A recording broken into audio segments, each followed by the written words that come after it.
नमस्कार, मी कविता धकाते. आपण बघत आहात CTV न्यूज. नजर प्रत्येक बातमीवर. हिंदी आणि मराठी भाषेत बातम्या प्रसारित करणारे जिल्ह्यातील एकमेव channel. Sponsored by Sukhkarta associates. आता पाहूया गेल्या 24 तासातील बातम्या पटापट. विदर्भात उष्णतेचा पारा सतत वाढत चालला असून आणखी 2 दिवस उष्णतेची लाट कायम राहणार असल्याचे हवामान खात्याने कळविले आहे. त्यानंतर विदर्भात पावसाची शक्यता सुद्धा हवामान खात्याने वर्तवली आहे. चंद्रपूर शहरात सर्वत्र धुळीचे साम्राज्य आणि रस्त्यांवरचे खड्डे यामुळे नागरिक त्रस्त झाले असून चंद्रपूर महानगरपालिका प्रशासनाला मात्र येथील नागरिकांची काळजी नाही का असा प्रश्न सतावून राहिला आहे. अनेकांनी येथील लोकप्रतिनिधी, आयुक्त आणि या खात्यातील जबाबदारी अधिकाऱ्यांना दुचाकी वाहनावरून चंद्रपूर शहरात फेरफटका मारण्याचा सल्ला सुद्धा दिला आहे. आंतरजातीय विवाहानंतर त्या विवाहितेला सासरच्यांकडून हुंड्यापोटी 1 लाख रुपयाची मागणी करण्यात आली आणि त्याकरिता तिचा सतत छळ होत होता. अखेरीस या छळाची हद्द इथपर्यंत पोहोचली की तिच्या जेवणात फिनाईल टाकून तिला ठार मारण्याचा प्रयत्न देखील करण्यात आला. हे सगळं असह्य झाल्याने त्या विवाहितेने पोलीस स्टेशन गाठले आणि सासरच्या 6 जणांविरुद्ध गुन्हा दाखल करण्यात आला. मारेगाव तालुक्यातील ही घटना असून यामुळे समाज मन सुन्न झाले आहे.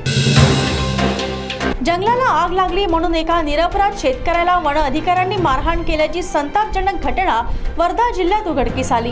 65 वर्षीय निरपराध शेतकरी हा शेतात गव्हाची राखण करत असताना दारू पिऊन असलेल्या वन अधिकाऱ्यांनी त्याला अक्षरशः शेतातून उचलून जंगलात नेले. तिथे त्याला बेदम मारहाण केली आणि त्यानंतर सकाळी त्याला घरी सोडण्यात आले. याची तक्रार पोलीस स्टेशनला करण्यात आली असून ह्या मद्यप्राशन केलेल्या वन अधिकाऱ्यांवर कारवाई करावी अशी शेतकऱ्यांची मागणी आहे. चंद्रपूर जिल्ह्यातील पळसगाव वन उपपरिक्षेत्रात एक दाम्पत्य संशयास्पद रीतीने जंगलात फिरताना आढळले. त्यांची चौकशी केली असता त्यांच्याकडून 2 जंगली मांजर मृतावस्थेत आढळले आणि काही जंगली प्राण्यांचे अवयव सुद्धा त्यांच्याकडून हस्तगत करण्यात आले. हे दोघेही वर्धा जिल्ह्यातील सेलू तालुक्यातील अकोली येथील रहिवासी आहेत. यवतमाळ शहरातील वाघापूर परिसरात आज सकाळी पहाटे 2 वाजता एका 33 वर्षीय युवकाची दगडाने ठेचून निर्घृण हत्या करण्यात आली. या घटनेमुळे यवतमाळ शहरात एकच खळबळ उडाली आहे. घटनेचे गांभीर्य लक्षात घेता पोलिसांनी घटनास्थळी पोहोचून 2 संशयितांना ताब्यात घेतले आहे. आशिष माणिकराव सोनवणे असे मृताचे नाव आहे.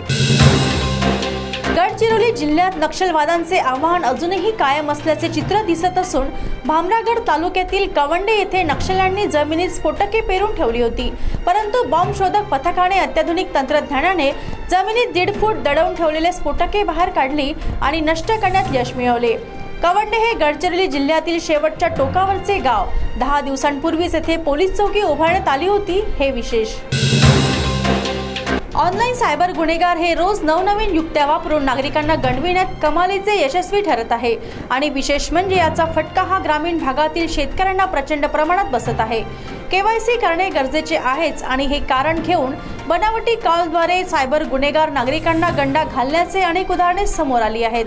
अमरावती शहरातील हमालपुरा येथे एका व्यापाऱ्यास याच पद्धतीने 11 लाखाने गंडविण्यात आल्याची घटना काल उघडकीस आली. वणी तालुक्यातील अनेक किशोरवयीन मुली आणि महिला बेपत्ता होण्याच्या घटनेत लक्षणीय वाढ झाल्याने पालकांची चिंता वाढल्याचे समोर आले आहे. मागील 3 महिन्यात वणी पोलीस स्टेशन हद्दीतील 45 किशोरवयीन मुली बेपत्ता झाल्याने पोलिसांसमोर एक नवीनच आव्हान उभे ठाकले आहे. या संपूर्ण प्रकरणाचा मागमूस घेता हा मानवी तस्करीचा भाग तर नाही ना, असा संशय बळावला जात आहे. तर या होत्या आजच्या पटापट बातम्या. लवकरच भेटूया पुन्हा काही नव्या बातम्यांसह. तोपर्यंत अशाच बातम्यांची अपडेट पाहण्यासाठी बघत राहा CTV न्यूज. नजर प्रत्येक बातमीवर. नमस्कार.